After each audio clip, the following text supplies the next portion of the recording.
कवि सूर्यनगर में मर्मन्तुद दुर्घटना पोल बोझे ट्रैक्टर ओलटी श्रमिकों मृत्यु।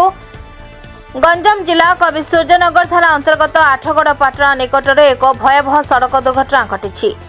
विद्युत खुंट बोझे कर जाउथबा एक ट्रैक्टर भारसाम्य हराई ओलटी पड़ू जड़े श्रमिकर मृत्यु घटी बेले 4 जन गुरुतर आहत होती।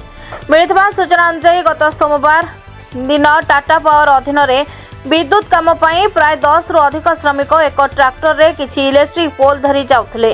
आठगड़ पाटना निकट में चालक जनक नियंत्रण हराइबारु ट्रैक्टरटी रास्ता उपर ओलटी पड़िथिला। ट्रैक्टर डालारे थिबा पोल गुड़िक श्रमिकों उपरे चापी हो जाइथिला। मृत श्रमिक जनक हेउछंती टीकरपड़ा अंचलर शिव दास। दुर्घटना रे 4 जन श्रमिक गुरुतर होइछंती। स्थानीय लोक और अग्निशम बाहिनी सहायता सेमानंको उद्धार करा जाई कोदला गोष्ठी स्वास्थ्य केन्द्र रे भर्ती करा जायछि।